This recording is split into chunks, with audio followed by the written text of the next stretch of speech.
Vacation चल रहा है। चल रहा है ना, सही है, एंजॉय कीजिए, है ना, पढ़ाई के साथ साथ। चलो बच्चा, है ना, आज जो है हम लोग ग्रामर का जो है दूसरा जो इम्पोर्टेंट फैक्टर है संधि, है ना, दिख रहा है ना आप लोग को। जी सर। हाँ, संधि के विषय में पढ़ेंगे, है ना, और संधि बहुत ही जरूरी है, संस्कृत व्याकरण हो या हिंदी के लिए, है ना, या फिर आप संस्कृत संबंधी जो भी क्वेश्चंस करते हैं तो कई बार आपको प्रॉब्लम होता होगा कि यहाँ पे बहुत सारे पद मिले हुए हैं, कैसे यहाँ पे संधि विच्छेद होगा, है ना, कैसे मतलब वहां पे हम समझेंगे इसका क्या अर्थ होगा। तो संधि की क्यों आवश्यकता पड़ती है, कोई बताएंगे, क्या जरूरी है संधि पढ़ने का, है ना, क्यों सिलेबस में लगा है साथ ही साथ। हाँ, कोई एक दो, कोई भी। संधि से क्या आपको बेनिफिट मिलता है, संधि का नॉलेज होना है, क्या फैक्टर है इसके पीछे। कोई एक दो जने बताओ। अपने हिसाब से बता रही हूँ कि संधि से पता चल जाता है कि मतलब जैसे किसी चीज के हम टुकड़े कर देते हैं तो स्पष्ट हो जाता है कि इस बारे में कह रहा है।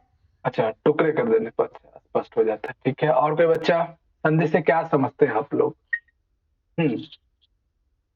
बताओ बच्चा, कोई भी बोलो, और डरो मत, यहाँ कोई एक्सपर्ट नहीं है, ठीक है, और नहीं आपका इंटरव्यू हो रहा है, मैं बस ये देखना देखना चाह रहा हूँ कि आप लोग कितना पता है इसके विषय में, है ना। बोलो बच्चा को। हाँ उदय। हाँ, इसका यही होगा जो नीलम ने बताया, जैसे इसका संधि विच्छेद करके किसी मूल शब्द रूप का टुकड़ों में विभाजन करके, और उससे ये भी पता चल जाता है कि किस शब्द में कौन सी संधि हो रही है, कैसे हलंत लग रहा है, क्या हो रहा है, ये भी सब पता चल जाता है संधि के द्वारा।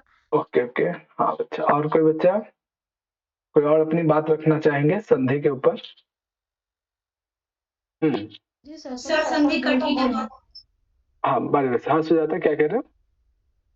सर सब तो बोल ही दिया। जब हम लिखते समय अगर संधि का प्रयोग करेंगे तो लिखने में थोड़ा स्टैंडर्डिटी बढ़ जाता है। अच्छा ठीक है। तो सिलेबस में देखा क्या क्या क्या पढ़ना है, कौन कौन सा संधि पढ़ना है, जो नेट जैप का जो सिलेबस है तो कौन कौन सा संधि है, सारे संधि हैं, किसके अनुसार पढ़ना है, लघु सिद्धांत कौमुदी के अनुसार पढ़ना है या सिद्धांत कौमुदी के अनुसार पढ़ना है, या फिर नॉर्मल संधि किसी के अनुसार भी पढ़ना है, क्या है सिलेबस देखा आपने। लघु सिद्धांत तो पढ़ना है। जयंता आपकी आवाज ना बहुत ही पीछे कुछ साउंड आ रहा है। बोलो। पद संधि, हर संधि और विसर्ग संधि पढ़ना है। तीनों संधि पढ़ना है, तो किसके अनुसार पढ़ना है बच्चा, मुकुल। लघु सिद्धांत। लघु सिद्धांत पक्का। अच्छा, नीतू बताओ, संधि जो पढ़ना है किसके अकॉर्डिंग पढ़ना है, लघु सिद्धांत या सिद्धांत कौमुदी। सिद्धांत कौमुदी। चलो बच्चे बोल रहे सिद्धांत कौमुदी। हाँ बच्चा, और कोई छपिकुल। सर लघु हाँ सिद्धांत। सर, लघु लघु सिद्धांत कौमुदी 100%। 100%। नहीं तो सिलेबस अभी तक याद नहीं हुआ आपको। नहीं सर। कैसे काम चलेगा, नहीं तो बताओ है, कब याद करना है ये बताओ। हाँ सर पवन, जल्दी करिए, सर जल्दी करिए। कितना जल्दी। हाँ और सर पक्का। चलो देखते हैं, है ना, अच्छे से याद कर लो बच्चा, सिलेबस कंठस्थ होना चाहिए आपको, ठीक है, सिलेबस में जो है पता होना चाहिए किसके अनुसार हमें कौन सा सेक्शन लगा हुआ क्या पढ़ना है, ठीक है बच्चा। तो सिद्धांत जो लघु सिद्धांत है ना, वरदराज जी की, उसके अकॉर्डिंग जो है आपको तीनों संधि का जो है अध्ययन करना है, ठीक है। और संधि से क्या समझते हैं, संधि का एक सामान्य अर्थ क्या होता है, क्या हमने संधि से संबंधित कोई संज्ञा सूत्र पढ़ा है कहीं भी, या सन्निकर्ष संहिता, पर सन्निकर्ष संहिता, संहिता संधि का दूसरा नाम है, और संधि का और एक डेफिनेशन है वर्णानाम मेलनम संधि ही। हाँ, है ना, जो आपने पहला ही संज्ञा प्रकरण में जो पहला सूत्र पढ़ा था, याद आ रहा है, संहिता संज्ञा, याद है बच्चा। जी है ना, क्या हो गया। चलो देखो बच्चे यहाँ पे, दिख रहा है आप लोग को? जी सर। है ना? तो अब संधि समझने के लिए है ना आपको तीनों संधि पढ़ना है ना, स्वर, व्यंजन और विसर्ग तीनों, है ना? तीनों का जो है अलग अलग भेद है। विसर्ग स्वर संधि में अलग भेद है, व्यंजन संधि के बहुत सारे सूत्र हैं, विसर्ग संधि के भी बहुत सारे सूत्र हैं। ठीक है, तो इसको जानने के लिए एक चीज आपको पता होना चाहिए, कंठस्थ माहेश्वर सूत्र, जो हम लोग संज्ञा प्रकरण के संदर्भ में सीखा भी था कि जो 14 माहेश्वर सूत्र है उनसे कैसे कैसे प्रत्याहार सूत्र बनता है, कैसे प्रत्याहार हम लोग बनाते हैं, है ना? तो सबने प्रैक्टिस किया बच्चा प्रत्याहार बनाने का, कैसे हम लोग बनाते हैं? है ना? कोई से भी, है ना? हमेशा क्या देखना है, प्रत्याहार जो सूत्र होंगे 2 अक्षर का होगा, है ना? जैसे मान लीजिए हमें बनाना है झल प्रत्याहार, है ना? झल बनाना हो, जस बनाना हो, है ना? तो हमेशा ये ध्यान रखना, जो 14 जो माहेश्वर सूत्र है उसमें जो प्रथम अक्षर मान लीजिए झल बनाना है, तो झ कहाँ पे आ रहा है ना? झ और जो ल हलंत वाला जो दूसरा अक्षर है वो कहाँ पे इंड हो रहा है ना? वो अक्षर कहाँ पे, और जो हल्का ल, हाँ, यहाँ से लेके यहाँ तक आएगा, लेकिन ये जो बीच में हलंत वाले पद हैं वो इसमें एक्सेप्टेबल नहीं होगा, ध्यान रखना बच्चा, है ना? ये चीजें पता है ना, हम लोगों ने प्रैक्टिस किया था प्रीवियस क्लासों में, है ना? तो संधि के लिए एक तो ये माहेश्वर सूत्र आपको याद करना ही है हर हाल में, और वो भी सीरियली वाइज, ऐसा नहीं कि आप पहला याद किया फिर 13वां याद है, ऐसा नहीं, सीरियली वाइज याद होना चाहिए, कंठस्थ होना चाहिए, पहला स्थान पे कौन है, दूसरे स्थान पे कौन है, 11वें स्थान पे कौन है, किस प्रत्याहार में जो है कौन कौन से प्रत्याहार में पंचम अक्षर आता है प्रत्येक वर्ग का, कौन सा प्रत्याहार है जिसमें प्रत्येक वर्ग का दूसरा अक्षर आता है या पहला अक्षर आता है ना? वो हर तरीके से आपको ध्यान रखना है। ठीक है बच्चा? चलो, ये हम लोग ने बहुत पहले डिस्कशन भी किया था। इसे याद रखोगे तो संधि के जितने भी सूत्र आएंगे वहां पे इन माहेश्वर सूत्रों के द्वारा जो है आपको प्रत्याहार का यूज होगा वहां पे, जैसे हम लोग शुरू करेंगे उसमें भी आपको दिखेगा, है ना? तो उम्मीद है कि आप सभी ने याद भी कर लिया हो इन माहेश्वर सूत्रों को। ठीक है, इसके बिना बच्चा संधि नहीं समझ में आएगी, एक बात ध्यान रखना, है ना? संधि का सामान्य अर्थ याद हो गया है ना? अच्छी बात है ना? संधि का मतलब क्या समझते हैं आप लोग? एक संधि का मतलब जैसे डेली लाइफ में भी यूज करते हैं संधि कि आपने सुना होगा कि दो देशों के बीच संधि हो रही है, दोस्ती हो रही है, मित्रता हो रही है ना? तो हमें हम लोग दो पदों के बीच निष्कर्ष, है ना? तो यहाँ पद नहीं आएगा, यहाँ वर्ड आएगा, अक्षर आएगा, है ना? हाँ, तो हम लोग डेली लाइफ में यूज करते हैं, अच्छा दो लोगों के बीच में संधि हो रही है यानी मित्रता हो रही है, दोस्ती हो रही है, दो देशों के बीच में संधि हो रही है यानी मित्रता हो रही है, यानी इसका मतलब कि दो लोग जो है उनके जो रिलेशन है काफी मजबूत हो रहे हैं, है ना?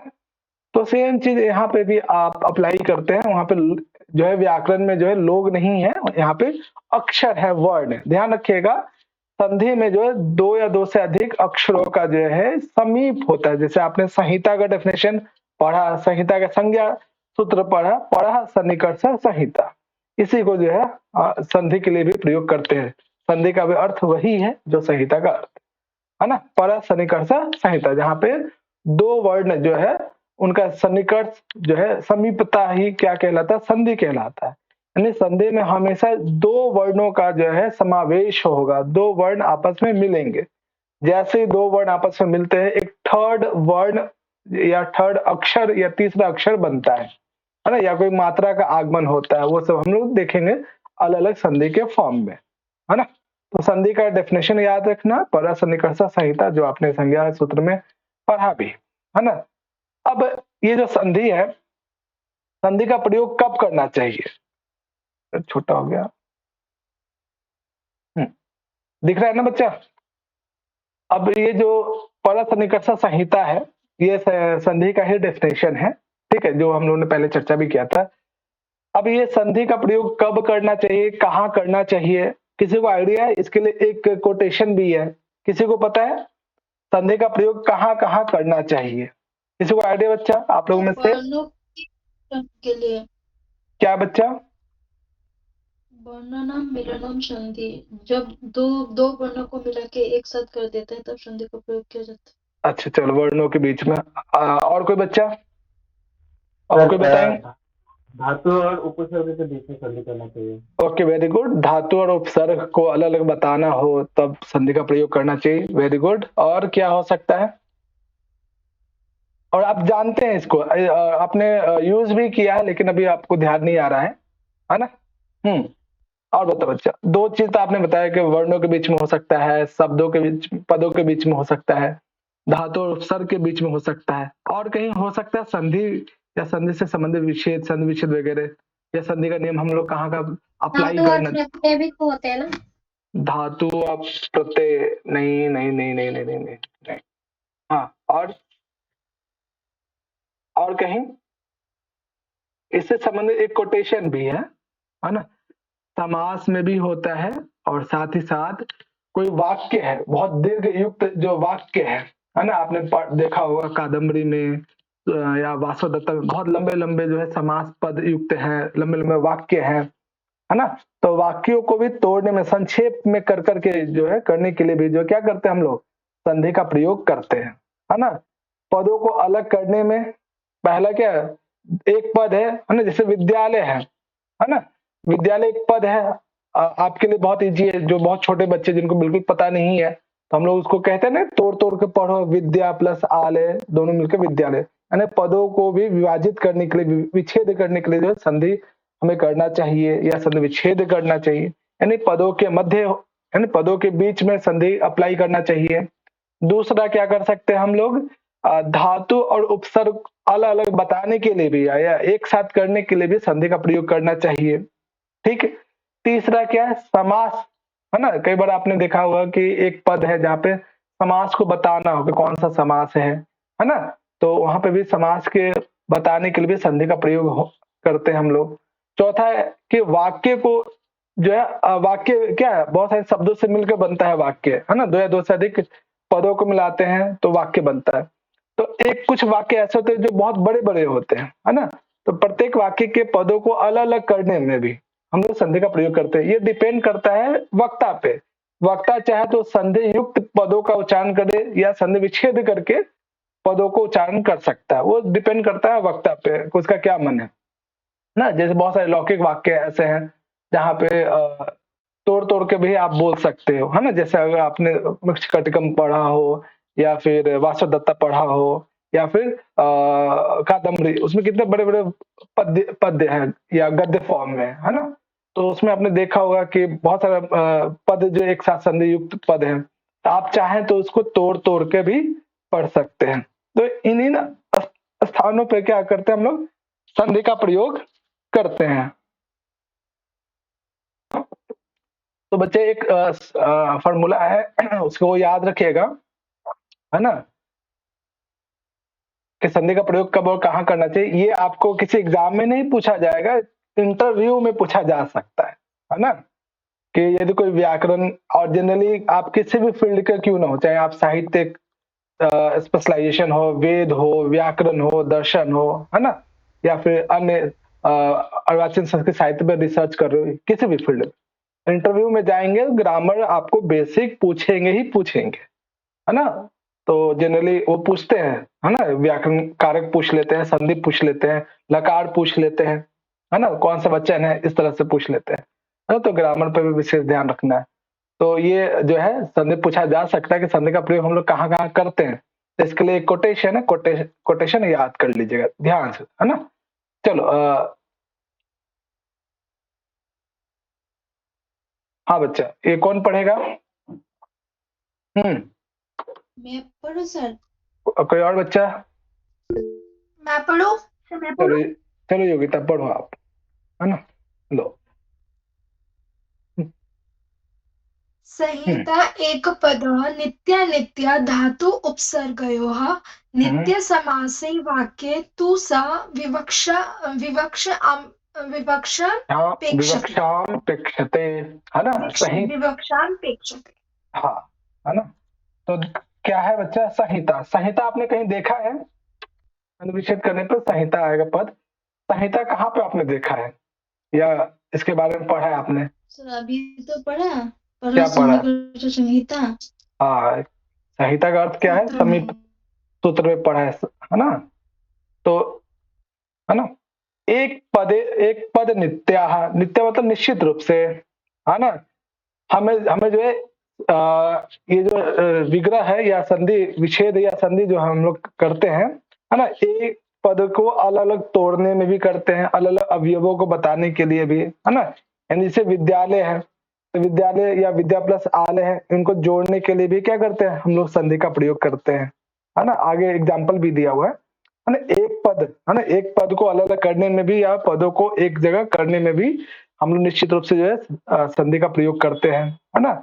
दूसरा, धातु उपसर्गयो, धातु और उपसर्ग को भी अलग अलग बताने के लिए या उनको एकीकरण करने के लिए भी जो है संधि का प्रयोग करते हैं, संधि के नियमों को प्रयोग करते हैं। अगले, नित्या समासे, है ना, समास को बताने के लिए भी जो है संधि का प्रयोग करते हैं, है ना। और अंत्य क्या है? वाक्य तु सा विवक्षाम अपेक्षते। विवक्षा का मतलब क्या होता है? अर्थ विवक्षा, हाँ, विवक्षा, है ना, विवक्षाम अपेक्षते। विवक्षा का मतलब क्या होता है? ये आप लोग पढ़ेंगे, कारक प्रकरण में भी शब्द आएगा। विभाजन। विभाजन नहीं बच्चा, हाँ, विवक्षा यानी वक्ता पे डिपेंड, वक्ता के बोलने पे इच्छा, है ना, जो वक्ता चाहता है बोलना उस पर डिपेंड करता है कि किसी भी वक्ता यानी जो स्पीकर है ना, बोलने वाला, वो उस पर डिपेंड करता है कि वो वाक्य को तोड़ तोड़ के पढ़े या संधि युक्त पद युक्त बोले, है ना। बहुत सारे, जैसे यहाँ पे अभी योगिता ने जो पढ़ा, है ना, योगिता ने संहिता एक पद है ना, यहाँ पे संधि युक्त पद है ना। तो आप चाहे तो अलग अलग भी कर सकते हैं, संहिता एक पद नित्या, है ना, फिर नित्या धातु उपसर्ग, यहाँ पे भी संधि विच्छेद करके बोल सकते हो। वो आप पे डिपेंड करता है, स्पीकर पे डिपेंड करता है कि आप वाक्यों में प्रयोग किए जो पद हैं उनको आप अलग अलग करके बोलना चाहते हैं या एक साथ बोलना चाहते हैं, है ना। तो ये डिपेंड करता है, आप बोल भी सकते हैं या फिर नहीं भी बोल सकते हैं, ये आपके इच्छा पे डिपेंड करता है कि आप संहिते, है ना, कि एक साथ वाक्यों में जो भी पद है एक साथ बोले या अलग अलग करके बोले, है ना। ये डिपेंड करता है आप पे। यानी संधि का प्रयोग हमें एक पद को, है ना, किसी पद को अलग अलग बताने में, है ना, धातु उपसर्ग के बीच, समास के बीच या वाक्य के अलग अलग शब्दों को बताने के लिए, है ना, कि वहां पर हम संधि करें या ना करें ये हमारे वक्ता पे डिपेंड करता है। तो ये कंठस्थ कर लीजिएगा बच्चा, बहुत अलग अलग इंटरव्यू में आपको काम आएगा, है ना। अच्छे से याद रखिएगा। सबको याद हुआ? एक दो लाइन है, चलो याद हो गया बच्चा? किसको किसको याद हुआ? जल्दी से इसको याद करो, फिर हम लोग आगे बढ़ेंगे। हो गया?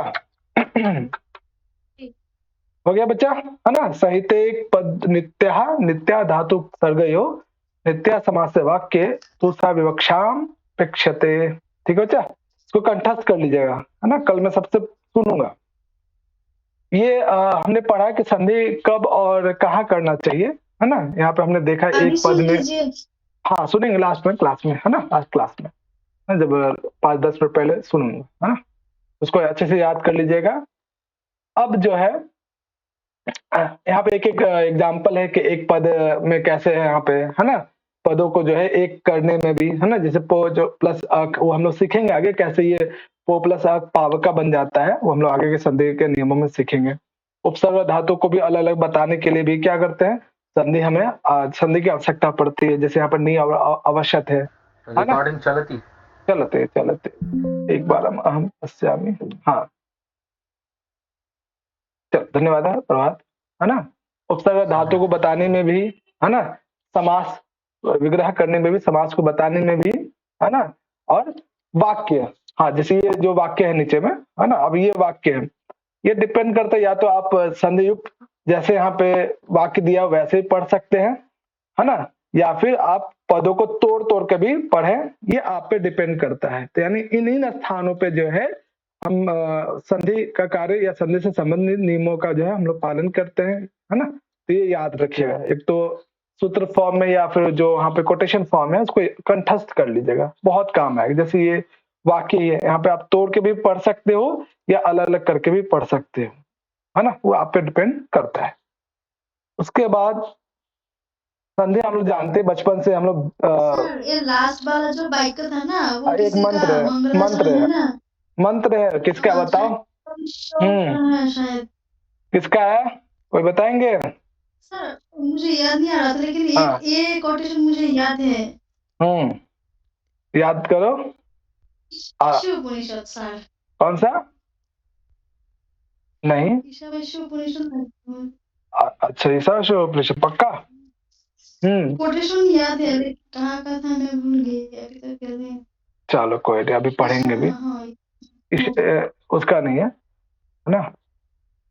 बचपन से आप लोग, हाँ, जब आप लोग द्वितीय तीसरी बोली में वहां पे आता है, पूछा जाता है कैसे उसका वृद्धि होता है, पुरुष के संदर्भ में वहां पे वर्णन आता है। ठीक है, तो देखो यहाँ पे बचपन से आप लोग पढ़ते आए होंगे कि संधि जो है 3 भेद होता है। सेम चीज यहाँ पे भी है, जो आपने हिंदी व्याकरण पढ़ा हो या बीए के टाइम पे या मास्टर्स का टाइम पे जो पढ़ा, वही चीज यहाँ पे भी है ना। बस अंतर क्या है, यहाँ पे आपको संधि हिंदी में तो आपको पता होना ही चाहिए, साथ ही साथ सूत्र क्या है संस्कृत फॉर्म में वो आपको यहाँ पे पता होना चाहिए, है ना। तो संधि के 3 भेद है ना, स्वर संधि, व्यंजन संधि और विसर्ग संधि। कोई बताएंगे स्वर संधि का दूसरा नाम क्या है? कौन बताएंगे स्वर संधि? कौन सा संधि? अच संधि। ओके, व्यंजन संधि का दूसरा नाम? अच्छा, एक मिनट, है ना। आप सबने बताया कि स्वर संधि का दूसरा नाम अच संधि है। अच जिससे मैं पूछूंगा वही बताएंगे, है ना। चलो तनु, ये जो अच है, अच का मतलब क्या है?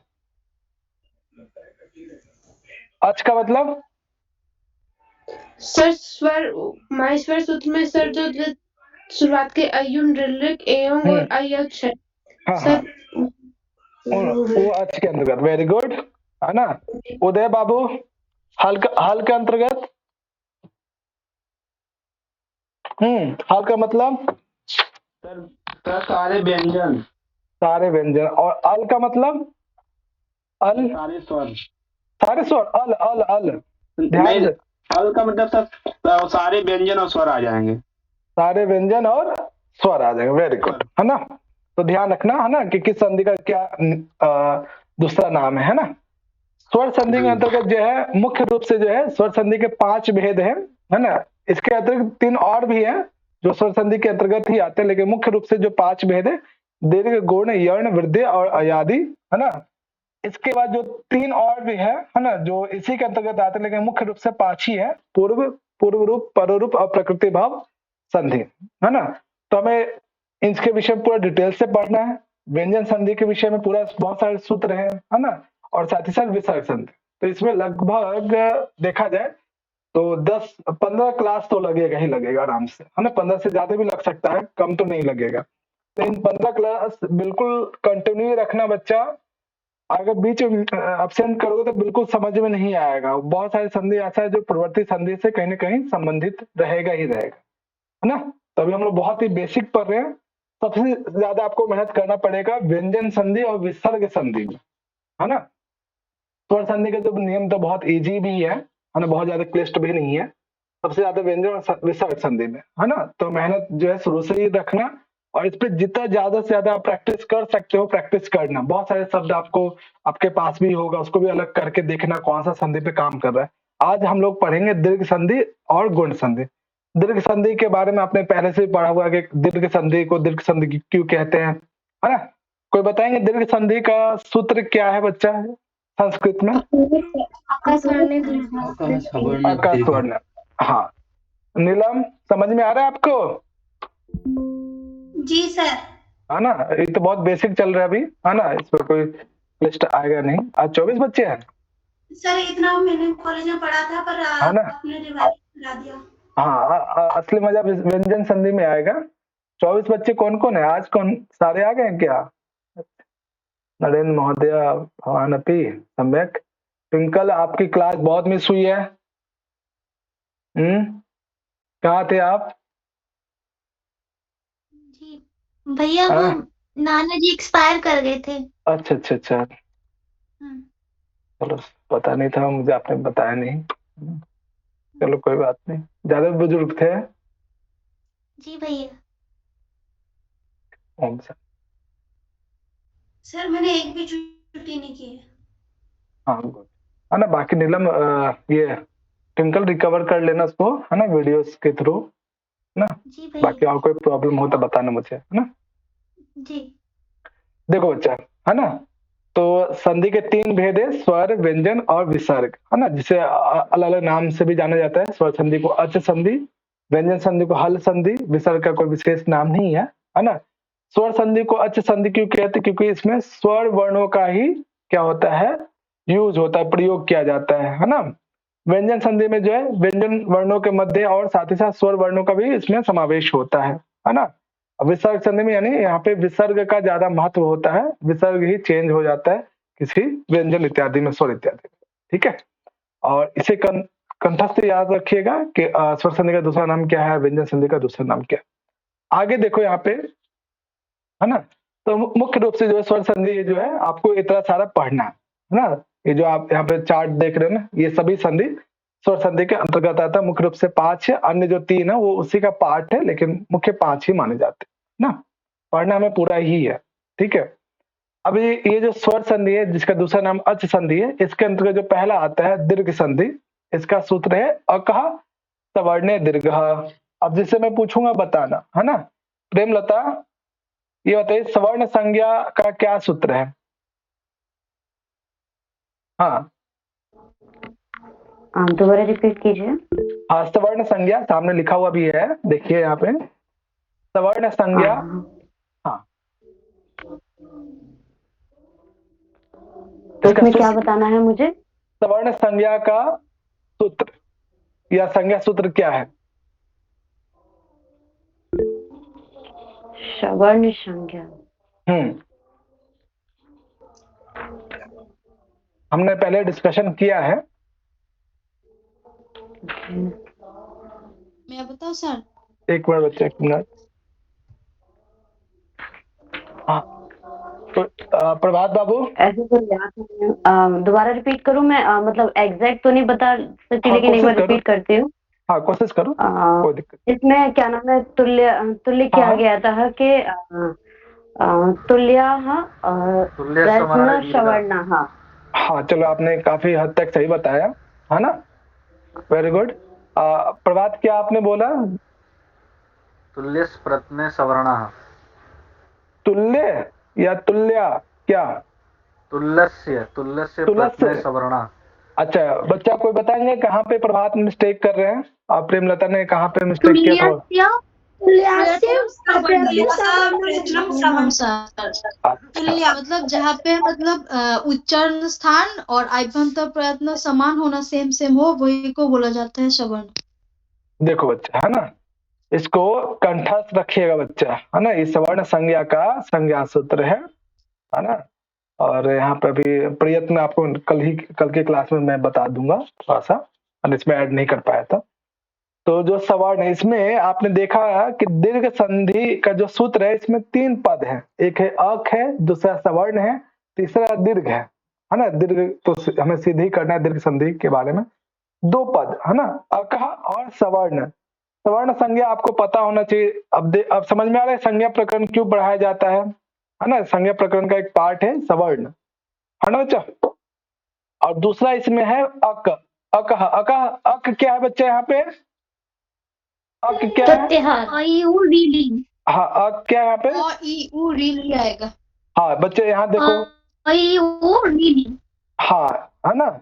यहाँ अक क्या, एक प्रत्याहार के फॉर्म में है ना। दूसरा क्या है? सवर्ण। ये क्या, एक संज्ञा प्रकरण या संज्ञा सूत्र है ना, जिसका सूत्र क्या है? तुल्यास्य प्रयत्नम सवर्णम, ठीक है। अब बच्चा आप लोग बताओ, इसमें आस्य पद का क्या मतलब है? आस्य का मतलब क्या है? उच्चारण स्थान। और हाँ, वेरी गुड। प्रयत्न का मतलब क्या है? हाँ, वेरी गुड। यहाँ पे आस्य का मतलब है ना, ध्यान रखिएगा, जो आपके मुख में जो भी उच्चारण स्थान है है ना, जो भी उच्चारण स्थान है वो आस्य पद उसके लिए है, और प्रयत्न, यहाँ प्रयत्न मिस्टेक है ना, ये जो प्रयत्न है यहाँ पे आभ्यंतर प्रयत्न की बात की जा रही है, हम लोग कल ही पढ़ लेंगे इसको, प्रयत्न वाला, है ना।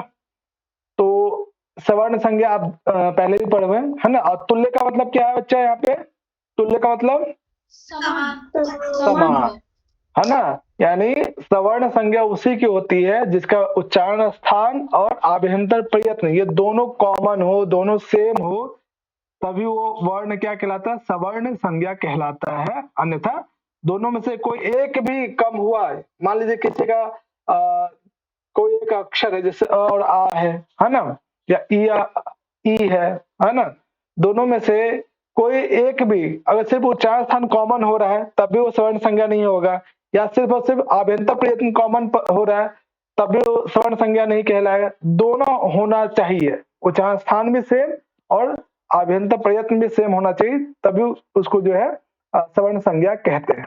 ठीक है, तो सूत्र है दीर्घ संधि का, है ना। आप लोगों ने हिंदी में पढ़ा होगा, है ना। हिंदी में क्या जानते हो दीर्घ संधि का सूत्र, या दीर्घ संधि के विषय में क्या जानते हैं बच्चा, बताओ। सर मैंने हिंदी नहीं पढ़ा, अच्छा मुझे नहीं पता, हाँ, मेरा आसामीज मीडियम था। अच्छा अच्छा ठीक है, तो असामीज तो मुझे नहीं पता, है ना। चलो, अकः सवर्ण दीर्घ, इसका कोई बताएंगे ये सूत्र कहता क्या है? बताओ बच्चा, ये सूत्र क्या कहता है? सर ये सूत्र कहता है जो अका है, जो हर्ष आ ई उ ली है ना, वो दीर्घ हो जाते हैं, वो जो मतलब जो सवर्ण है ना वो सब दीर्घ हो जाते हैं। अच्छा ओके, हाँ। और कोई बच्चा आप लोग में से? आकाश सवर्ण दीर्घ, हाँ क्या मुकुल बताओ। हाँ हाँ, उसका दीर्घ हो जाएगा। फिर से बोलो बच्चा। और रेलवे उसका दीर्घ होगा, उसका दीर्घ हो जाए, ओके। और कोई बच्चा? अकः सवर्ण दीर्घ, क्या मतलब उसका?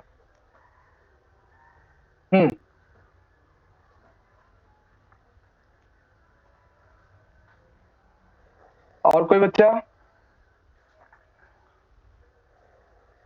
सर वही सर यहाँ पे जो ओप्पो है ओ ई उ रीली, इसका सर जो दीर्घ है आ ई उ री दीर्घो ली, उसका संगम में सब दीर्घ हो जाएगा। ओ जो आ, हाँ, दीर्घ किसके समान हो जाएगा? सवर्ण वर्ण का दीर्घ हो जाएगा, है ना। एक जैसा, ऐसा नहीं कि प्रथम पद का अंतिम अक्षर जो है ना, कोई अच हो, अच में भी अच सवर्ण अच हो, है ना। एक जैसा ही, जैसे अ हो, प्रथम पद का अंतिम अक्षर, दूसरे पद का प्रथम अक्षर क्या हो, अ या आ हो। अभी हम लोग एग्जाम्पल से भी सीखेंगे, है ना। तो देखो यहाँ पे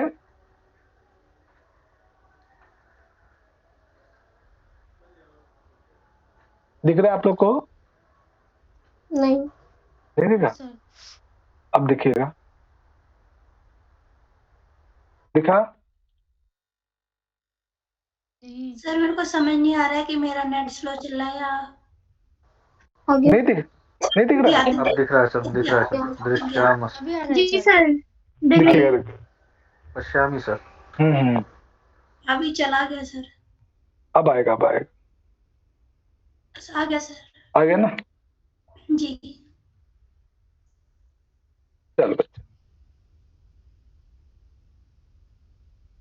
हाँ देखो यहाँ पे हमेशा ध्यान रखना, ये सूत्र क्या कहता है, अकः सवर्ण दीर्घ, है ना।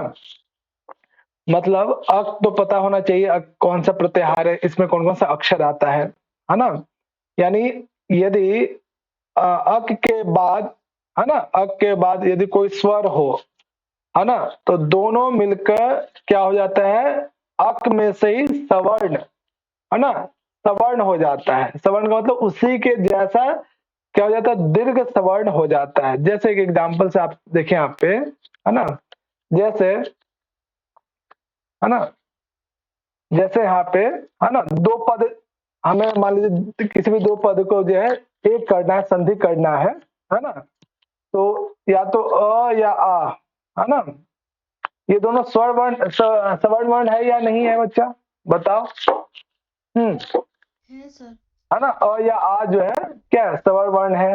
ह्रस्व ई या दीर्घ ई, है ना, ह्रस्व उ, है ना, या दीर्घ उ, ह्रस्व, है ना, री और री, है ना, संस्कृत में जो है ये री और री दोनों होते हैं, है ना, तो ध्यान रखिएगा।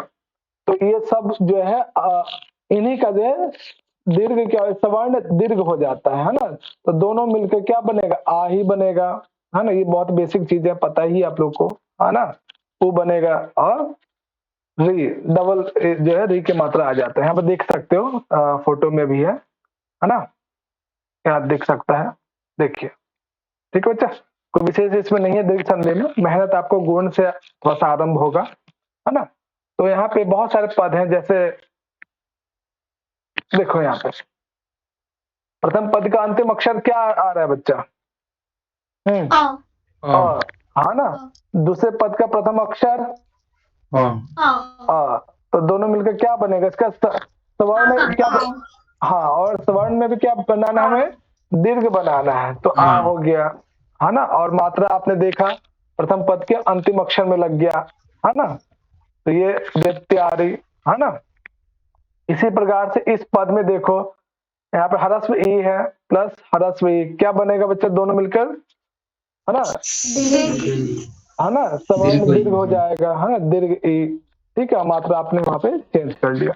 उसी प्रकार से इस वाले पद में भी देखो, ये क्या है, विष्णु प्लस उदय, क्या यहाँ पे भी क्या है, ह्रस्व उ प्लस ह्रस्व उ, दीर्घ उ हो गया, है ना, और मात्रा यहाँ पे चेंज हो गया, है ना, ये री प्लस रीकार, है ना, री प्लस री, है ना, तो यहाँ पे जो है री रीकार है, जिसका ये जो है बहुत ही कम यूज होता है, ऐसा जो है बहुत ही कम इसके एग्जाम्पल मिलते हैं इस तरह के, है ना। तो ये जो है सामान्य तौर पे है दीर्घ संधि का है ना।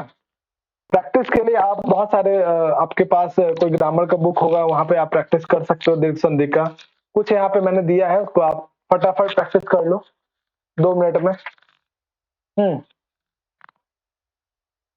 देख लो इसको जल्दी से, ताऊ प्लस अपी, एक मिनट बच्चा, कर लो 5 मिनट में।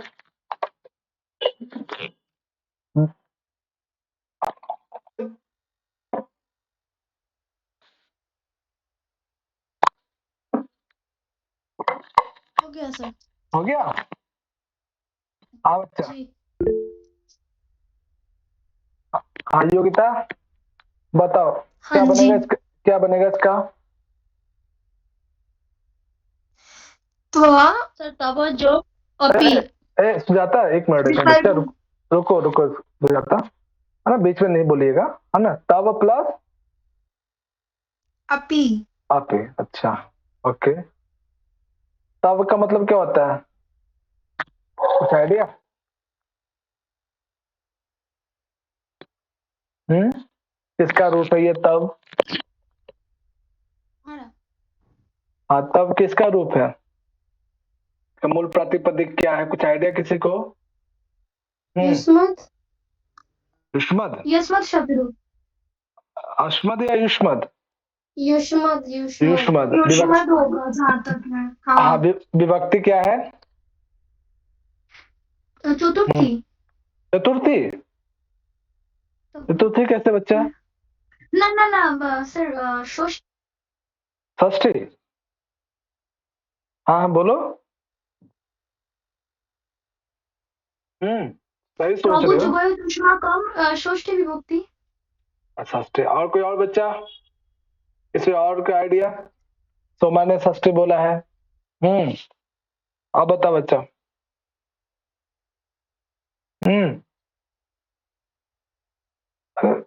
बच्चा कम से कम तत् शब्द का, है ना, स्त्रीलिंग और पुल्लिंग दोनों फॉर्म में याद कर लो, और युष्मद, है ना, और साथ में जो है अस्मद कंठस्थ कर लीजिए, है ना, इसके बिना जो है और जो है प्रत्येक जो है अकारांत हो, इकारांत हो, उकारांत हो, स्त्रीलिंग पुल्लिंग दोनों में याद कर लीजिए, तो चीजें जो है धीरे धीरे संस्कृत इजी लगेगा, है ना। तो बच्चा कोई और बताएंगे कि ये जो तब शब्द है ये क्या किस युष्मद है, तो युष्मद में विभक्ति और वचन क्या है इसका?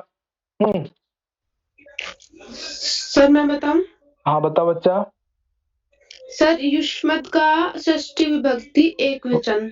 हाँ षष्ठी विभक्ति एक वचन। एक वचन। ध्यान रखिएगा, याद कर लीजिए, ये जो है ना तत् स्त्रीलिंग पुल्लिंग और अस्मद युष्मद कंठस्थ कर लीजिएगा नेक्स्ट क्लास में, है ना। चलो विशाखा है नहीं है, ट्विंकल इसका बनाओ। ट्विंकल ट्विंकल नहीं है। स्नेहा, मैं बताऊं सर? स्नेहा, हाँ नेहा बताइए। इसका होगा चा जमा अस्ति। चा जमा अस्ति, ठीक है, वेरी गुड नेहा। शिल्पी महोदया, शिल्पी महोदया है? छुट्टी पे नहीं है, अच्छा चलो कोई बात। संगीता, संगीता भी नहीं है। प्रियंका, प्रभात, प्रभात बताओ प्रभात। महोदय, हाँ वदतु।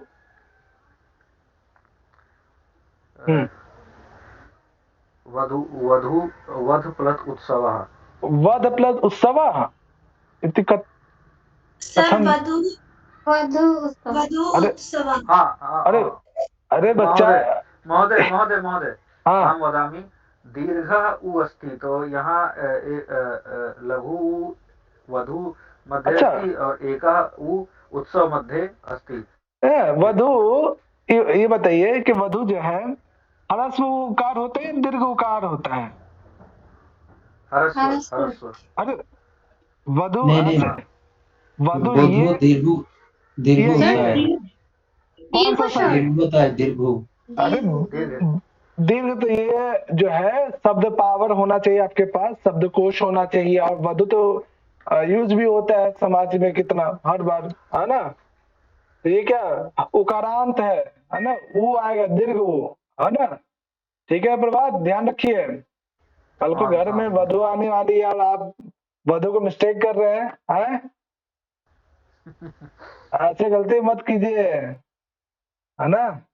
चलो ठीक है अच्छा, तो क्या होगा यहाँ पे वधु प्लस उत्सव, है ना। उत्सव, तो वधु में ऊ की मात्रा दीर्घ वाली आएगी, है ना। तो ये जो है संस्कृत की शब्दावली होगा तब भी आप कर पाएंगे कि प्रथम पद और अंतिम पद क्या बनेगा, है ना। चलो प्रभात के बाद आप पवन, पवन है? जी सर बताइए पवन। ओके सर, क्या बताना सर? अगर ये 4th नंबर सर, ये सती युग ईसा होगा सर, ईसा। तो सती में ह्रस्व इकार या दीर्घ इकार? सर रस्व। ह्रस्व, ये वाला, ये कह रहे हो? नहीं सर, ये तो सती नहीं होगा ना। सत्य जमा ईश हो सकता है, सत्य जमा ईश। सत्य जमा ईश, सती युग ईसा होगा ना सर, ये सती होगा ना सर। अच्छा चलो लो, कौन वाला सही है? एक मिनट सर, इसमें तो दीर्घ वाला सही होगा ना। ठीक है चलो। मतलब 3 नंबर वाला सर।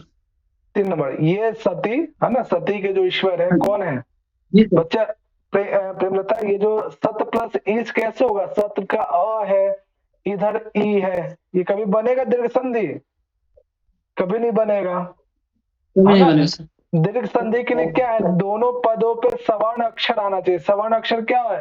अ आ सवर्ण अक्षर है, ई सवर्ण अक्षर है, उ सवर्ण अक्षर है, रे सती में बड़ी आ रहा है और ईश में छोटी आ रहा है, तो मिलके पूरा दीर्घ बन गया ना। ये वो हमेशा दीर्घ ही बनेगा, वो भी सवर्ण अक्षर का ही दीर्घ बनता है, ठीक है। तो सत प्लस इस कभी नहीं होगा दीर्घ संधि में, है ना, वो गुण संधि चला जाएगा। ठीक है, ठीक है प्रेमलता, प्रैक्टिस करना है ना, प्रैक्टिस कीजिएगा तो आएगा। चलो हाँ नीलम बताओ, गिरीशा। तो इसमें सती का अर्थ क्या है, ये भी तो होना चाहिए कि दोनों के अर्थ बताता है। हाँ सती, आप नहीं जानते सती कौन है, बताइए सती कौन है? सती पार्वती, सती इष्ट, इष्ट का मतलब समझिए ना। हाँ स्वामी, हाँ कौन है, किन्हें कहा जाता है सतीश, अर्थात शंकर भगवान को। Very good. गिरीश, चलो इसका संधि विच्छेद है। हाँ नीलम। सर गिरी धन ईशः। गिरी में कौन सा इकारांत, कौन सा ई, ह्रस्व ई या दीर्घ ई? सर दीर्घ ई है और परह में जो ईशफ में ह्रस्व ई है। अच्छा देख लो कौन सा वाला बता रहे हो आप। ह्रस्व ई হবে। अच्छा कौन सा वाला ठीक है, कौन सा वाला? सर पहले में जो गिरी है दूसरा वाला है, इसमें गिरी सेकंड हिमालय के लिए कहा जाता है इसे। चलो एक और है, ध्यान से देख लो कौन सा वाला सही है, ध्यान से देख लो। फोर्थ वाला। फोर्थ वाला? फोर्थ पक्का? नहीं सर, जो आपने गिरी जमा छोटा जो ह्रस्व ई है ऊपर वाला जो वो है। इसका मतलब आपने नहीं सर, सतीश में ध्यान लास्ट वाला गिरी जो ईश्वर जो है ना, ईश्वर में क्या होता है, ई दीर्घ ई होता है, ईशः है ना, दीर्घ ई, तो ये ह्रस्व ई वाला तो होगा ही नहीं, है ना, यही खत्म हो गया। जब भी हम संधि विच्छेद करते हैं तो दोनों पद का एक सार्थक अर्थ आता है, एक मीनिंगफुल मीनिंग जो है इसका आएगा ही आएगा। ठीक है, अगर दोनों शाब्दिक अर्थ नहीं हमें प्राप्त हो रहा है तो इसका मतलब आपने संधि विच्छेद गलत किया है। बिना संधि विच्छेद करने का पहला यही है कि दोनों पद का कुछ ना कुछ अर्थ आएगा, नहीं आ रहा तो इसका मतलब आपने संधि विच्छेद गलत किया है, ये भी ध्यान रखिएगा। और गिरी जो है ये इसका कोई अर्थ नहीं होता है ना, इसका भी कोई अर्थ नहीं होता है। ये गिरी या ये गिरी का अर्थ क्या होता है, गिरी का मतलब पर्वत। हाँ वेरी गुड, हाँ पर्वतों का राजा हिमालय, है ना, गिरीश, बहुत सुंदर। चलो बच्चा ये बताओ इसका क्या बनेगा? गुरु उपदेश। अच्छा चलो मुझे सेकंड वाले में ह्रस्व उ आएगा। अच्छा ह्रस्व उ आएगा सेकंड वाले में सर। अच्छा सेकंड वाले ह्रस्व, पक्का? एक बार नीलम के बाद निधि है, निधि है, निधि नहीं है, निधि नहीं है सर। नेहा का हो गया, नीतू बताओ कौन सा है, कौन सा वाला है? हाँ निधि, नीतू बताओ। सर फर्स्ट वाला, गुरु प्लस उपदेशी वाला। फर्स्ट वाला ना, हाँ देख रहे सर मैंने भी यही बताया। फर्स्ट वाला पक्का? पहला वाला रा में बड़ी ऊ की मात्रा वाला। हाँ। अच्छा कौन कौन है बताइए, चलिए नीतू ने तो फर्स्ट वाला कहा है, हाँ बाकी बच्चे? फर्स्ट वाला ही होगा। अच्छा फर्स्ट वाला ही होगा। अच्छा रा में बड़ी ऊ की मात्रा मतलब दीर्घ ऊ की मात्रा होगी। कभी आपने गौर से लगता है गुरु पद को देखा नहीं है, देखे हो? सर गुरु में तो रस्तो होता है ना सर, जब उसका संधि हो जाता है तो गुरु प्लस उपदेश से गुरु पदेश होता है ना सर, वो बड़ी दीर्घ ही हो जाती है ना, बड़ी हो जाती है सर। हाँ तो संधि विच्छेद करने पे जो गुरु पद आएगा, बच्चा बाकी बच्चे म्यूट कर लीजिए। संधि विच्छेद करने पर गुरु पद ह्रस्व उ होता है या दीर्घ उ वाला, कौन सा वाला? दीर्घ बच्चा ह्रस्व उ होता है। छोटा ही हो जाएगा, मतलब ह्रस्व वाला, और मतलब अलग अलग होगा तो उसमें दीर्घ हो जाएगा। अच्छा अलग अलग करने पे दीर्घ हो जाएगा? नहीं, अलग अलग अलग करने पे नहीं, जैसे कि अगर एक साथ है तो गुरु उपदेश आ रहा है, और अगर इनका संधि विच्छेद करेंगे तो हरस्व जो दुर्ग है वो छोटा वाला, उसको आएगा गुरु उपदेश। तो कौन सा वाला बनेगा पद? कौन सही पद है? ये फर्स्ट वाला सही है या सेकंड वाला सही है, ये थर्ड वाला सही है, या ये नीचे जो दिया है फोर्थ? कौन सा? सेकंड वाला ना बच्चा, है ना? गुरु प्लस उपदेश दोनों को यहाँ पे हाँ, र का जो हरस्व ऊ है और ये ऊ दोनों मिलकर क्या बनेगा? दीर्घ ऊ बनेगा, है ना? दीर्घ ऊ का मात्रा र पे आएगा तब जाके गुरु उपदेश, है ना? तो ध्यान रखिएगा कि कोई भी शब्द, जैसे गुरु शब्द में कंफ्यूजन हो जाता है कि गुरु पद हरस्व ऊ आएगा या दीर्घ ऊ आएगा, है ना? सिर्फ गुरु पद की बात कर रहे हैं, है ना? गुरु उपदेश करेंगे जब संधि विच्छेद कर देंगे तो वहां पे तो बड़ी ये दीर्घ ऊ की मात्रा ही जाएगा, है ना? तो ध्यान रखिएगा मूल जो शब्द है गुरु, उसमें दोनों में हरस्व ऊ आता है, ग में भी हरस्व ऊ, र में भी हरस्व ऊ। ठीक है बच्चा, ध्यान रखिएगा, ये काफी कंफ्यूजन वाला रह जाता है, इसको याद कंठस्थ अच्छे से ध्यान रखिएगा। नीचे वाला पद का नरेंद्र वर्मा महोदय अस्ति वा? नहीं है? चल मुकुल, मुकुल वर्तते, मुकुल है?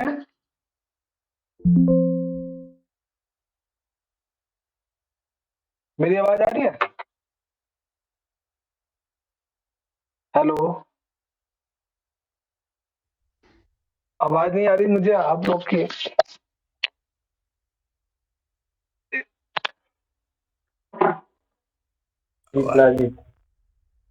एक मिनट बच्चा, आवाज नहीं आ रही मुझे।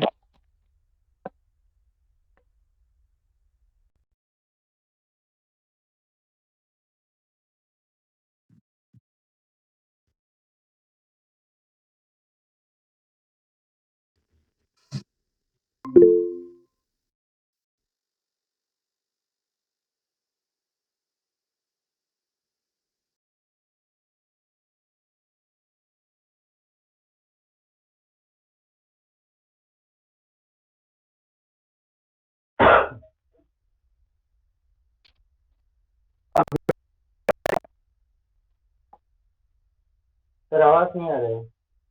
आपकी आवाज बहुत ब्रेक हो रही है। हाँ आ रही है। आ रही है ना? हाँ हाँ मुकुल बताओ, बताइए मुकुल। कोई प्लस इच्छा होगा। एक मिनट, नरेंद्र वर्मा महोदय थे। हाँ नरेंद्र वर्मा महोदय बता तो।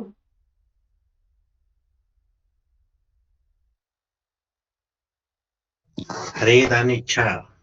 हाँ हरी सम्यक, बहुत सम्यक। छोटी या हरस्वी या दीर्घी?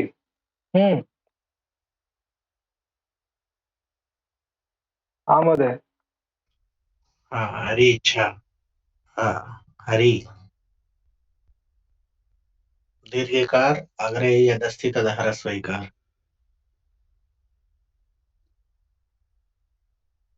हाँ चलिए, नयन महोदय कौन सा पहला वाला बोल रहे हैं? मैं तो तीसरा वाला बोल रहा हूँ। अच्छा तीसरा, हरि प्लस शिक्षा, ओके। हाँ कोई और बच्चा? कौन कौन इनके समर्थन में है?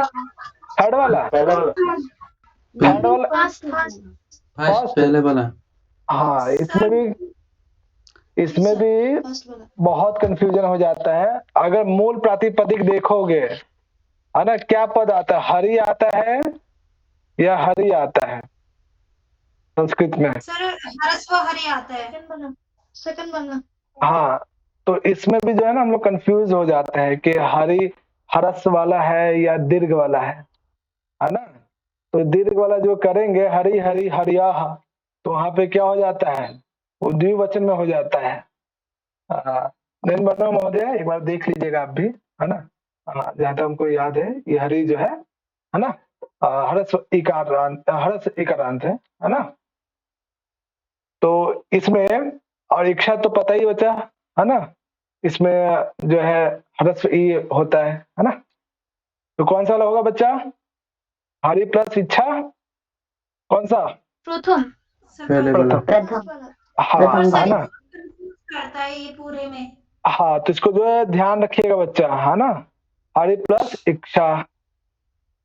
ठीक है, क्लियर है बच्चा, कोई डाउट इसमें? आपने बताया था कि एक दीर्घ होता है होना चाहिए और एक ह्रस्व। नहीं, ये जरूरी नहीं है कि एक दीर्घ होगा दूसरा ह्रस्व होगा, ये जरूरी नहीं है, डिपेंड करता है कौन सा पद है ना। दोनों जगह दीर्घ भी आ सकता है, दोनों जगह ह्रस्व भी आ सकता है, या एक जगह ह्रस्व आ जाए दूसरे जगह दीर्घ आ जाएगा, या दोनों एक जगह दीर्घ आ जाए दूसरे जगह ह्रस्व आ जाएगा।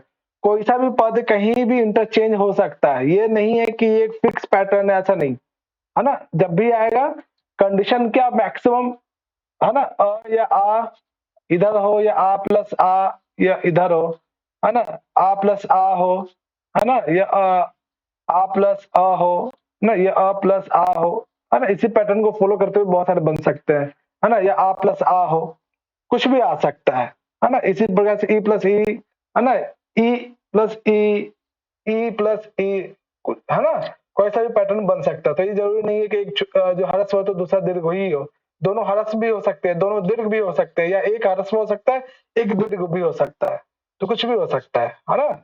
इसमें स्वतंत्र है, बस यही कंडीशन कि सवर्ण अक्षर होना चाहिए, है ना। अगर ए प्लस ए हो तो वो सवर्ण अक्षर नहीं आएगा, है ना, ये दीर्घ संधि में नहीं आएगा। दीर्घ संधि के लिए 5 ही अक्षर है ना।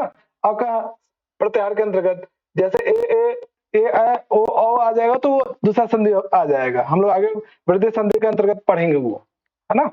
तो अभी यहाँ पे संक्षेप रूप से जो है इसको याद रखिएगा कि दीर्घ संधि में क्या क्या होता है। अंतिम ये वाला बच्चा,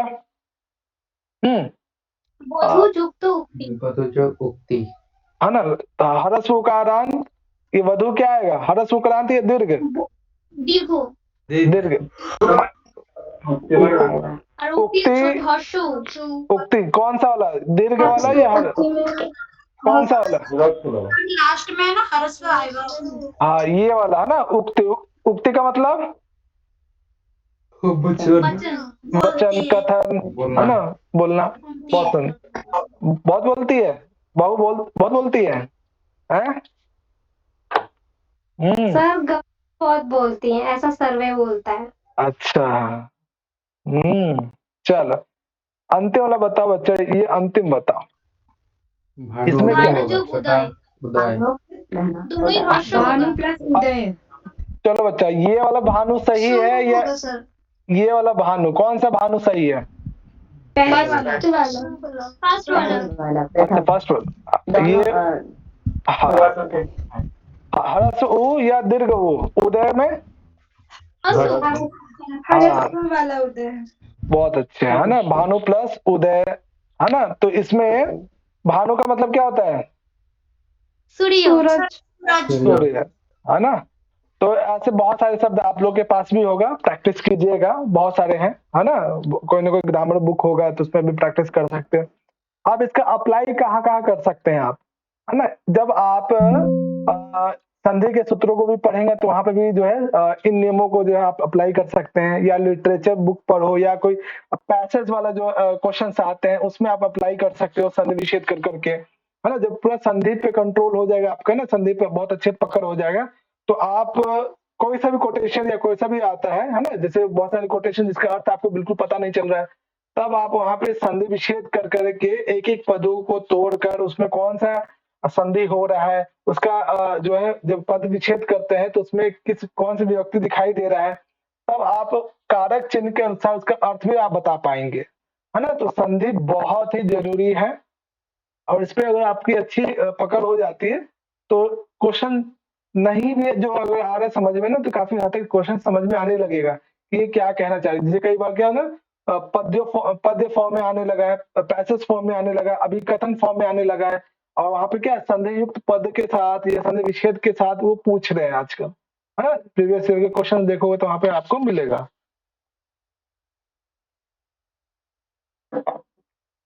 ठीक है बच्चा, तो ये दीर्घ संधि का हुआ। आगे पढ़ना है गुण संधि, बोलो अच्छा, है ना। दो संधि कर लेते हैं आज, और गुण संधि बहुत ही सिंपल है ना। देखो क्या कह रहे हैं? सर इसी ऑफर खबरों ने दीर्घों का ही जो सब लोग गलत कर रहे थे आपके साथ ई जो आपके साथ ऊ बस वही क्या कह रहे हो बच्चा, फिर से बोलो। हाँ बोलो बोलो बच्चा, क्या कह रहे हो? रुको, सब गड़बड़ कर रहे थे ना, ऑफ के साथ ई होगा या ऑफ के साथ ऊ होगा। हाँ हाँ वो तो ये शायद ऑफ खबर में दीर्घ होगा, वो वाला नहीं है। ऑफ के साथ ई वो ऐसा होने चाहिए जो रिजल्ट आएगा वही है सर, वो गुण संधि। हाँ वो गुण संधि में आ जाएगा। अगर आप अ प्लस ई करना चाहेंगे, यानी अलग अलग अक्षर हो, है ना, अलग अलग का अक्षर का मतलब उसमें भी गुण संज्ञा संबंधी कोई अक्षर है तब, वो भी हम लोग जस्ट देखने ही वाले हैं। ठीक है, चलो बच्चों बताओ कि गुण संज्ञा और गुण सूत्र, गुण संधि का सूत्र है ना, हम लोगों ने पहले पढ़ा ही है ना। तो गुण संज्ञा का सूत्र, एक मिनट बच्चे, बाकी बच्चे हुए ना भी, रुको रुको। हाँ कामनी, गुण संज्ञा का सूत्र क्या है? गुण संज्ञा का सूत्र अच्छा आद गुणा, गुण संज्ञा, गुण संज्ञा, गुण संज्ञा मैं बताऊं सर? एक मिनट, अदेंग गुना, गुण संज्ञा तो अदेंग गुना है, गुण संज्ञा, संध्या या संज्ञा? संज्ञा जो हमने स्टार्टिंग में पढ़ा था। हाँ क्या वो संज्ञा है या संध्या है? संज्ञा, संज्ञा, ओके, है ना। तो और गुण संधि का सूत्र क्या है फिर? आद गुना। गुण संज्ञा में, संज्ञा में कौन कौन सा अक्षर आता है? गुण संज्ञा में एक मिनट, बिल्कुल एक मिनट, हम बोलो कामनी। हाँ कामनी बताओ। इसमें कंफ्यूजन है। गुण संज्ञा में अक्षर कौन कौन सा आता है? जो आपने बताया गुण संज्ञा का सूत्र क्या बताया था बच्चा कामनी? अदेंग गुणः। अदेंग गुणः, है ना। तो उसमें कौन सा प्रत्याहार आ रहा है? अदेंग गुणः सूत्र में प्रत्याहार हम लोगों ने भी देखा था, कौन सा प्रत्याहार आ रहा है उसमें? लो देखो यहाँ पे कौन सा प्रत्याहार, एक मिनट मुकुल, एक मिनट, है ना। हाँ कामनी बताओ, जो आपने सूत्र बोला अदेंग गुणः, उसमें कौन सा प्रत्याहार आ रहा है? देखो, है ना, यही है ना। ये यहाँ नहीं आएगा, यहाँ आएगा। हाँ बताओ बच्चा कामनी, एंग प्रत्याहार में क्या कौन कौन सा अक्षर आएगा बताओ? एंग में ला, री नहीं, एंग प्रत्याहार दो अक्षर है यहाँ पे, है ना। ए का आरंभ किस प्रत्याहार में आ रहा है?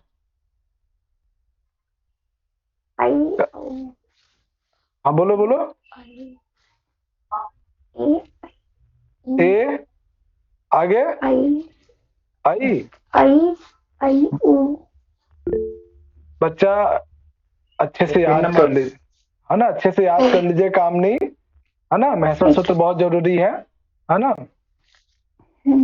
तो ये क्या है बच्चा? ये संज्ञा सूत्र है ना।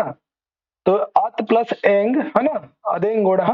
ठीक है, इसमें कौन कौन सा अक्षर आता है बच्चा बताओ? ए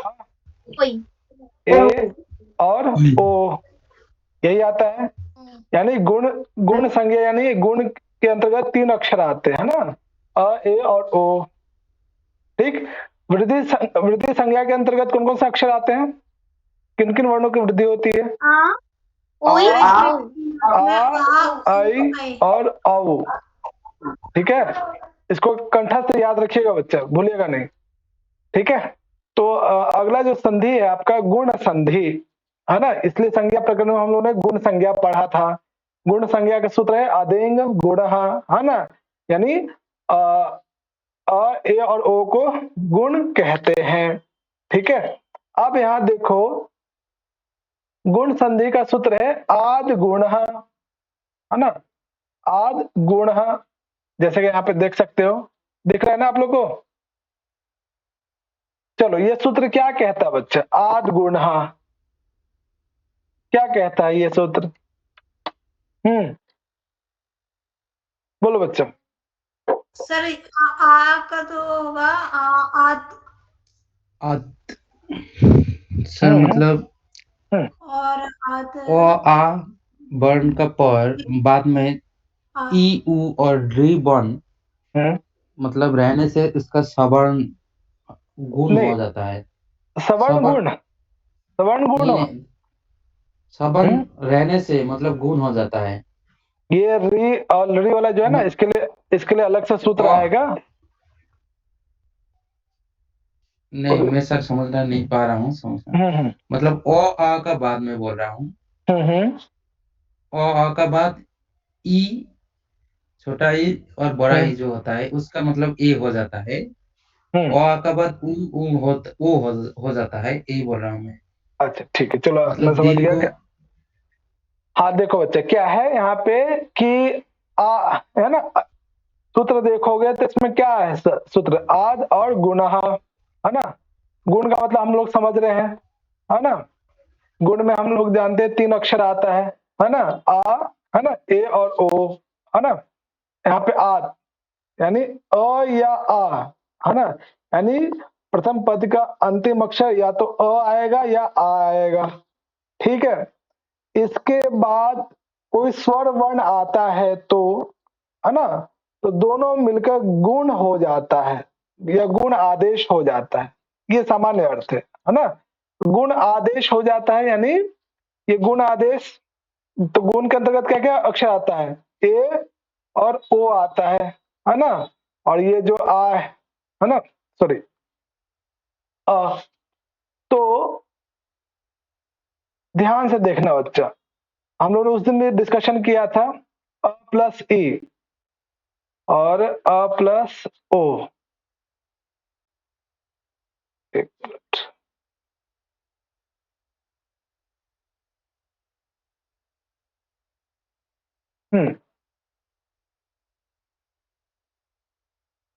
अ अक्षर का उच्चारण स्थान क्या है बच्चा? अ अक्षर क्या है?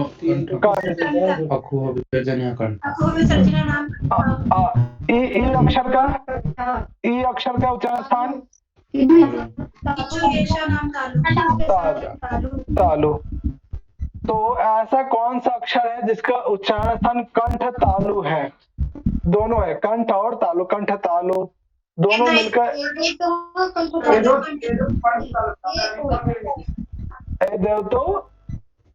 तो कंठ तालु, है ना। और हमने देखा कि गुण संज्ञा में कौन सा ए आता है? ये ए आता है या आय आता है? कौन सा आता है बताओ? हाँ, हरस में ए या दीर्घ ए नहीं होता है, ए या आय, है ना। ए या आय, ओ औ, है ना। दोनों के प्रोनाउंसिएशन में अंतर है, ध्यान रखिएगा बच्चा, है ना। तो ये दोनों मिलकर क्या बन गया? ए और ओ आता है। हाँ ठीक है, तो ए बन गया कैसे? आ का उच्चारण स्थान कंठ है और ई का उच्चारण स्थान तालु है, तो कंठ तालु जो है किस वर्ण का होता है? ए अक्षर का होता है। और आपने देखा कि गुण के अंतर्गत ए और ओ आता है। उसी प्रकार से अ का उच्चारण स्थान कंठ है और उ का उच्चारण स्थान क्या है बच्चा? बताओ, उ का उच्चारण स्थान क्या है और उसका सूत्र क्या है? सूत्र क्या है? सूत्र बताओ। उदूतो कंठस्थम। पिटाई लगेगी, इतनी बड़ी गलती है। ओ का उच्चारण स्थान बताओ, सूत्र बताओ। उपमानीय स्थानीय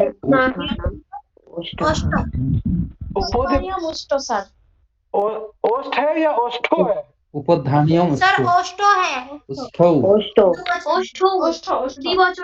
द्विवचन में, वेरी गुड, है ना। यहाँ पे एक एक जो है ना उच्चारण स्थान भी याद रखिए, वहां पे एक वचन में है या द्विवचन में या बहुवचन में है ना। जैसे कंठ वाला आपने पढ़ा होगा, आपको विसर्जन नाम कंठा, वहाँ एक वचन में है। दंताहा, है ना, ऋतु नाम दंताहा, वहां पे क्या बहुवचन में है ना। ओष्ठो में जो है द्विवचन वाला है ना। क्यों है आप सबको पता है ठीक है, चलो देखो यहाँ पे, तो कंठ प्लस ओष्ठ, ऐसा कौन सा अक्षर है जिसका उच्चारण कंठ प्लस ओष्ठ दोनों के द्वारा किया जाता है? कौन सा? वेरी गुड, है ना। आ प्लस ओ क्या बनेगा? ओ बनेगा। क्यों? क्योंकि इसका कंठ होता है, इसका ओष्ठ होता है, तो कंठोष्ठम किस अक्षर का? ओ अक्षर का होता है। औ का भी कंठोष्ठम औ का भी होता है, लेकिन हमने पढ़ा है कि गुण के अंतर्गत 3 ही अक्षर आते हैं, है ना, अ, ई या ओ, है ना, सॉरी अ, ए और ओ अक्षर आते हैं, है ना, इसी कारण यहाँ पे जो है इसका ग्रहण ओ का हुआ। ठीक है, चलिए थोड़ा डिटेल में ध्यान रखिएगा। बाकी जो आपको एग्जाम के पॉइंट ऑफ व्यू से जो है, एक तो सूत्र याद रखिएगा, आद गुण किसका है? गुण संधि का है। अदेन गुणा संज्ञा सूत्र है। ठीक है बच्चों, ये ध्यान रखिएगा। और जैसे अभी आप लोगों ने कहा था ना कि सर यदि अ के बाद ह्रस्व ई या दीर्घ ई आ जाए, या अ, है ना, अ या आ के साथ, है ना, इन दोनों में से कोई सा भी एक अक्षर आए, है ना, अ या आ के साथ, है ना, दीर्घ ह्रस्व उ या दीर्घ उ आ जाए, तब क्या बनेगा, है ना, तब क्या बनेगा? तो ऐसे कंडीशन में ये यहाँ पे ए बनेगा और इसके साथ ओ बनेगा, है ना, क्योंकि हम जानते हैं गुण के अंतर्गत क्या होता है, गुण, है ना, अ, ए और ओ आता है। जैसे यहाँ पे, है ना, जैसे देख लो यहाँ पे, है ना, उप प्लस इंद्र है ना, उप के प में कौन सा अक्षर आ रहा है?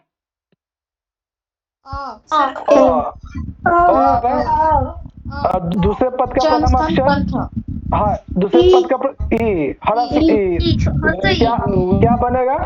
क्या बनेगा? हाँ, सुनो सुनो सुनो सुनो सुनो बच्चा, सुन लो, है ना, तो आपने देखा अ प्लस ई, ए बना, ए की मात्रा ये है। मात्रा हमेशा कहाँ लगता है? प्रथम पद का अंतिम अक्षर पे। तो प्रथम पद के अंतिम अक्षर पे मात्रा लगा देना, उसके बाद ये जो ई है ना, इसका यूज हो चुका है, तो उसको कुछ नहीं लिखना है, एज इट इज, इसको छोड़कर सारे पद को लिख देना है। ठीक है ना, वेरी गुड।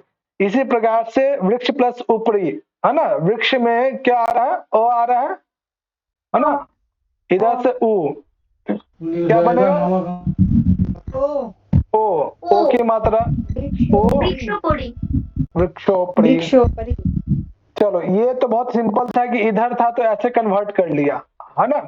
अब हमें कैसे पता चलेगा कि ये गुण संधि पे टूटेगा, है ना, नहीं टूटेगा? तो ध्यान रखना, गुण संधि में हम जानते ही हैं, गुण के अंतर्गत या तो ए से संबंधित कोई मात्रा युक्त कोई अक्षर होगा, या ओ से संबंधित, यही होगा ना, मैक्सिमम कंडीशन तो यही है। इसके अतिरिक्त कुछ और आ रहा है तो इसका मतलब वो गुण संधि में नहीं है। ठीक है ना बच्चा? और प्रथम पद जो है हमेशा या तो अकारांत बनेगा, है ना, अकारांत या आकारांत बनेगा, यानी या तो क्या होगा, लास्ट में आ की मात्रा नहीं आएगा, या आ भी सकता है, नहीं भी आ सकता है ना। तो वो डिपेंड करता है कि आपको कितना शब्दावली संस्कृत का पता है। जैसे अभी हम लोग प्रैक्टिस करेंगे, जैसे देख सकते हो, जैसे यहाँ पे, है ना, परमेशः, ठीक है, तो इसका क्या बनेगा बच्चा? पहला पद क्या बनेगा इसका?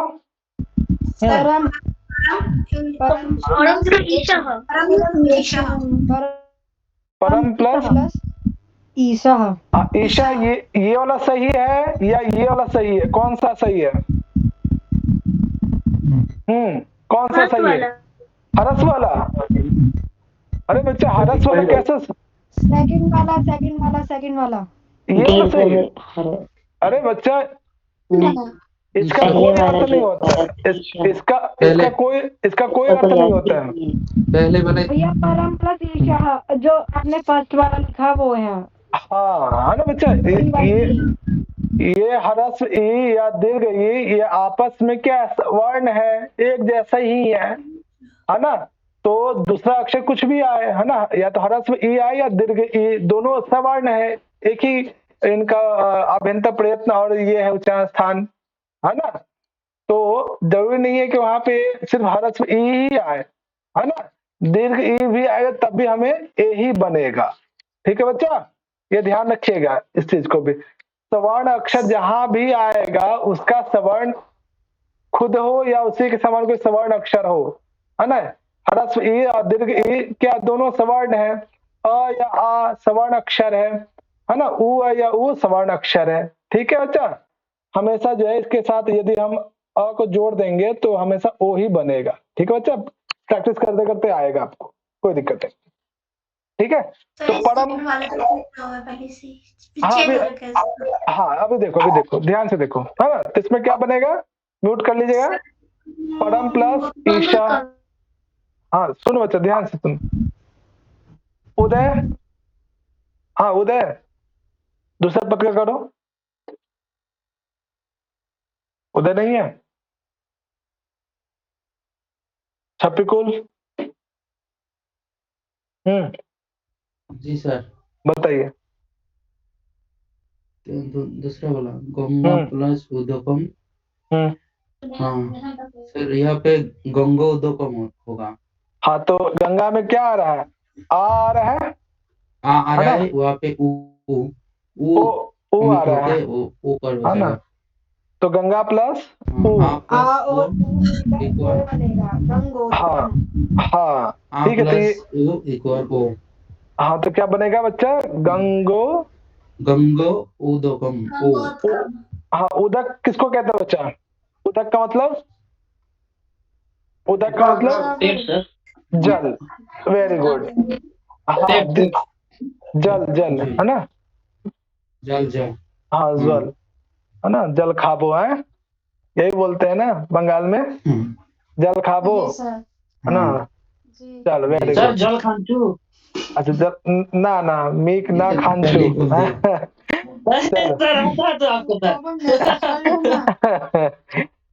थोड़ा बहुत है ना। चलो हाँ बच्चा, दीपिका दीपिका हित प्लस उपदेश, वेरी गुड। डिम्पल आप बताओ अगला। रमा प्लस ईशा। कौन सा ईशा, ह्रस्व ई वाला या दीर्घ वाला? बच्चा ईश का मतलब समझ जाना, दीर्घ ही आएगा। ईश्वर में जो ई है ना, हमेशा ईश जो है ना दीर्घ वाला ही ईश आएगा। ठीक है, हाँ आगे बताओ।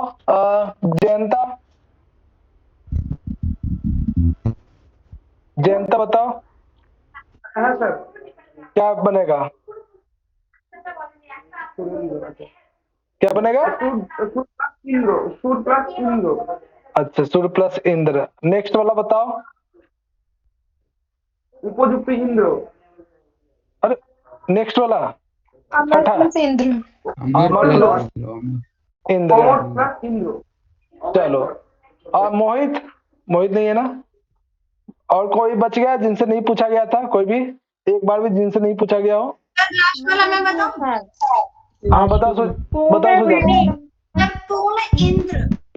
इंद्र तो नहीं है, इंद्र तो नहीं है। देख पूर्ण प्लस इंदु,